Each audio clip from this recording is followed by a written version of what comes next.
Hi friends, welcome back to our channel Dwaraka tech Telugu. మనకి Tecno నుంచి ఒక కిల్లర్ మొబైల్ అయితే లాంచ్ కాబోతుంది. టెక్నో పోవా 7 5G అనమాట. ఇది మనకు అఫీషియల్‌గా జూలై 4థ్ అయితే లాంచ్ అవుతదని చెప్పొచ్చు. విత్ 12 PM అనమాట. మనం ప్రైస్ విషయానికి చూసినట్లయితే మన అరౌండ్ 20K లోపల అయితే రాబోతుందని చెప్తున్నారనమాట. 20Kలో చాలా మొబైల్స్ ఉన్నాయి.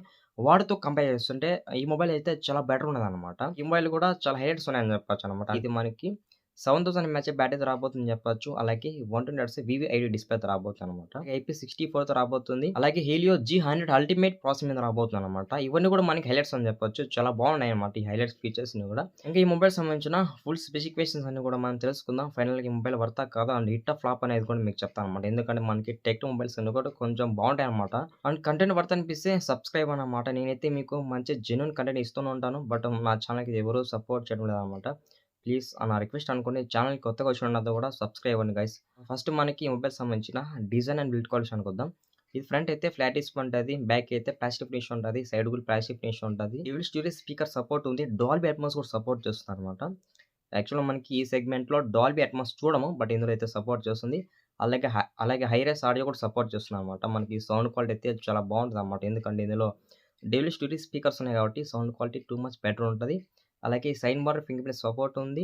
అలాగే IP64 సపోర్ట్ ఉందనమాట. యాక్చువల్‌గా మనకి IP64 అన్నా కూడా ఒక రకంగా బెటర్ అని చెప్పొచ్చు. మనకి థిక్‌నెస్ విషయానికి చూసినట్టయితే ఇది 9.3 థిక్‌నెస్ ఉందనమాట. థిక్‌నెస్ మాత్రం చాలా ఎక్కువ ఉందని చెప్పొచ్చు. వెయిట్ విషయానికి చూసినట్టయితే 200 గ్రామ్స్ లోపలే వెయిట్ ఉంటదని చెప్తున్నారనమాట. ఇంకా డిజైన్ విషయానికి వద్దాం. మెయిన్‌గా మనం మాట్లాడుకోవాల్సిన డిజైన్ అనమాట. డిజైన్ మాత్రం అయితే చాలా చాలా బాగుందని చెప్పొచ్చు. సో మనకి మెయిన్‌గా టెక్నోలో ఏమంటే డిజైన్ మీద చాలా ఫోకస్ చేస్తారనమాట. మొబైల్ డిజైన్ మీద ఒక లుక్ ఏస్తే మనకి కెమెరా కాడ చాలా బాగుందనమాట. కెమెరా డిజైన్ బాగుంది. ఒక ట్రయాంగిల్ షేప్‌లో మంచిగా అడ్వాన్స్‌గా థింక్ చేసే డిజైన్ బెటర్ అని చెప్పొచ్చు. చాలా బాగుందనమాట. అంటే మనకి ఇప్పుడున్న జనరేషన్‌కి ఇలాంటి డిజైన్ ఉండాలని చెప్పొచ్చు. ఇక్కడ కలర్ విషయానికి వద్దాం. ఇది 3 కలర్స్ రాబోతుంది. హైపర్ టిటానియం, అలాగే మ్యాజిక్ సిల్వర్, గీక్ బ్లాక్ అనమాట. ఈ 3 కలర్స్ అయితే మనకి అవైలబుల్ ఉన్నాయని చెప్పొచ్చు. నాకు బాగా నచ్చిన కలర్ ఏమంటే టిటానియం కలర్ అనమాట. బాగుంటదనమాట ఈ కలర్ మనకి యాక్చువల్‌గా. డిస్‌ప్లే విషయానికి వద్దాం. 6.17 inches full HD plus IPS LCD డిస్‌ప్లేతో రాబోతుందని చెప్పొచ్చు. చాలా బెటర్ డిస్‌ప్లే అనమాట. ఇందులో మనకి వివి8 కూడా సపోర్ట్ చేస్తుందని చెప్పవచ్చు. మెయిన్‌గా మనకి ఈ ఫీచర్ వల్ల అడ్వాంటేజ్ ఏమంటే విజువల్ ఎక్స్‌పీరియన్స్ అనేది చాలా బాగుంటది. మనకి ఇమేజ్ క్లారిటీ కూడా 2% హైలో ఉంటదని చెప్పొచ్చనమాట. ఈ వివి8 అనేది. కార్నింగ్ గొరిల్లా గ్లాస్ అయితే యూజ్ చేస్తారని చెప్తున్నారు. అలాగే 120 హెర్ట్జ్ అయితే రిఫ్రెష్ పీరియడ్ అని చెప్పొచ్చు. ఈ 1000 హెర్ట్జ్ వరకు అయితే టచ్ శాంప్లింగ్ రేట్ ఉందన్నమాట. అంటే ఒకవేళ చూస్తే మనకి టచ్ శాంప్లింగ్ రేట్ అనేది బెటర్ అని చెప్పొచ్చనమాట. అంటే మనకి టచ్ రెస్పాండ్ కూడా చాలా సెన్సిటివ్‌గా ఉంటది. మనకి టీఈబీ సర్టిఫికేట్ పొందింది. నెక్స్ట్ మనం మాట్లాడుకోవాల్సింది ప్రాసెసర్ అనమాట. Helio G100 ultimate processor better అని చెప్పొచ్చు. ఇది 5G ప్రాసెసరా లేకపోతే 4G ప్రాసెసర్ అనేది కొంచెం డిఫికల్ట్ ఉందన్నమాట. మీకు తెలిస్తే కామెంట్ చేయండి. మనకి ఇది 6 నానోమీటర్ బిల్డ్ అయిన ప్రాసెసర్ అనమాట. ఇక్కడ ర్యామ్ స్టోరేజ్ టైప్ అయితే వీళ్ళు మెన్షన్ చేయలేదు. ఒకవేళ ఇచ్చింటే బాగుండేదనమాట. కాకపోతే మనకి ఇక్కడ 2 వేరియంట్స్ ఉన్నాయన్నమాట. 6+128 వేరియంట్ ఒకటి ఉంది. అలాగే 8+256 వేరియంట్ ఉందన్నమాట. మనకి ఇక్కడ మైక్రో SD కార్డ్ పెట్టుకొని ర్యామ్ అయితే ఎక్స్పాండ్ చేసుకోవచ్చు అనమాట. 8 GB ర్యామ్ అయితే ఎక్స్పాండ్ చేసుకోవచ్చు. హైపర్ గేమింగ్ ఇంజిన్ అయితే సపోర్ట్ చేస్తుందని చెప్తున్నారు. యాక్చువల్లీ ఇది ఏం చేస్తుందంటే మనకి గేమ్స్ ఆడేటప్పుడు విజువల్స్ అనేటివి షార్ప్‌గా ప్రెజెంట్ చేస్తుందని చెప్తున్నారు అనమాట ఈ ఫీచర్ వల్ల. అంతేకాదు మనకి గేమింగ్ ఎక్స్‌పీరియన్స్ అనేది కూడా కొంచెం ఎక్కువ ఉంటదని చెప్తున్నారు ఈ ఫీచర్ వల్ల. అంటే మనకి ఎగ్జాంపుల్‌కెళ్ళి చెప్పాలి అంటే మనకి జీటీ మోడ్ ఎలా ఉందో అలా అని చెప్పొచ్చనమాట ఇది. సాఫ్ట్‌వేర్ విషయానికి చూసుకుంటే ఇది ఆండ్రాయిడ్ 15 రాబోతుంది. అలాగే ఐఓఎస్ 15 రాబోతుందనమాట. మేజర్ చేంజ్ చూసినట్టయితే ఈ అప్‌డేట్‌లో 300+ అయితే న్యూ ఐకాన్స్ అయితే ఇందులో సపోర్ట్ చేస్తారని చెప్తున్నారనమాట. ఇందులో మనకి ఒక బెస్ట్ ఫీచర్ ఏముందంటే ఆల్వేస్ ఆన్ డిస్‌ప్లే కూడా సపోర్ట్ చేస్తుందని చెప్పొచ్చు. యాక్చువల్‌గా మనకి ఐపీఎస్ ఎల్‌సీ డిస్‌ప్లేలో ఈ ఫీచర్ చూసాను. బట్ మనకి ఇక్కడ సపోర్ట్ చేస్తుందనమాట. మనకి అప్‌డేట్‌లో ఇంకో అడ్వాంటేజ్ ఫీచర్ ఏమంటే ఇక్కడ ఫ్రీలింగ్ అనే ఒక ఫీచర్ ఉందనమాట. ఇది ఏం చేస్తదంటే మనకి అప్ టు 500 మీటర్స్ వరకు ఫ్రీ సిగ్నల్స్ అయితే సపోర్ట్ చేస్తామని చెప్తున్నారనమాట. ఏఐ ఫీచర్స్ విషయానికి చూస్తే మనకి చూసినట్టయితే ఏఐ ఎరేజర్ 2.0 ఉందనమాట. ఇది ఏం చేస్తదంటే మనకి యాక్చువల్ మనకి ఏదైతే బ్యాక్ ఎలిమెంట్స్ ఉన్నాయో అవన్నీ కూడా ఎరేజ్ చేస్తది.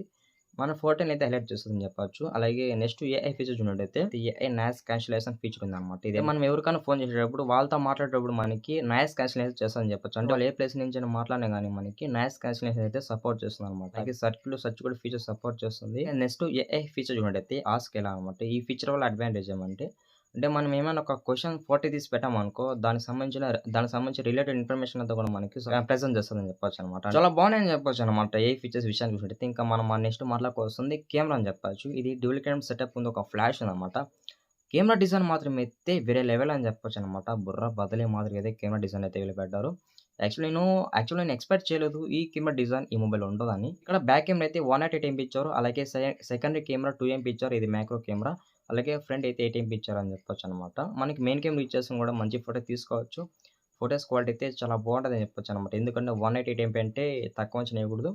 ఫోటోస్ క్వాలిటీ కూడా నెక్స్ట్ లెవెల్ ఉంటదని చెప్పొచ్చు. సో, ఇంకా మనకి ఫ్రంట్ కెమెరా వచ్చేసి కూడా నార్మల్ ఫోటోస్ తీసుకోవచ్చు. మరీ అంత హైయెస్ట్ ఎక్స్‌పెక్టేషన్ పెట్టుకోకూడదనమాట. నెక్స్ట్ మనం మాట్లాడుకోవాల్సింది బ్యాటరీ అనమాట. ఇది 7000 ఎంఏహెచ్ బ్యాటరీ రాబోతుంది. సో, మనకి ఇదే అనమాట ఇక్కడ బిగ్గెస్ట్ హైలైట్ ఫీచర్ అని చెప్పొచ్చు. ఈ 45 వాట్స్ అయితే ఛార్జింగ్ సపోర్ట్ ఉంది. మనకి రివర్స్, వైడ్ ఛార్జింగ్ సపోర్ట్ ఉందనమాట. ఎందుకంటే మనకి ఈ మొబైల్ ఉన్న బ్యాటరీ బ్యాకప్ అనేది చాలా పెద్దది కాబట్టి మనం దీన్ని ఒక పవర్ బ్యాంక్ మాదిరిగా యూజ్ చేసుకోవచ్చు. అంటే త్రూ టైప్ సి వైర్ ద్వారా ఇంకో మొబైల్‌కి అయితే చార్జ్ చేయొచ్చనమాట. ఈ రివర్స్, వైడ్ ఛార్జింగ్ సపోర్ట్ ద్వారా. ఇంక మనకి ఫైనల్‌గా ఈ మొబైల్‌కి సంబంధించిన అన్ని స్పెక్స్ అయితే కవర్ చేశామని చెప్పొచ్చు. నేనైతే మీకు మంచి జెన్యూన్ ఇన్ఫర్మేషన్ ఇచ్చాను అనుకుంటున్నాననమాట. కాబట్టి తప్పకుండా వీడియోకి లైక్ చేయడం, అలాగే సబ్స్క్రైబ్ చేయడం మాత్రం అయితే మర్చిపోద్దనమాట. లైక్ అయితే చేయండి కంపల్సరీగా. ఎందుకంటే మన వీడియో కొంతమందికనైతే రికమెండ్ అవుతదనమాట. అండ్ ఇది ఫ్రెండ్స్ ఇవాల్టి వీడియో. నెక్స్ట్ వీడియో మళ్ళీ కలుసుకుందాం. అంతవరకు బై.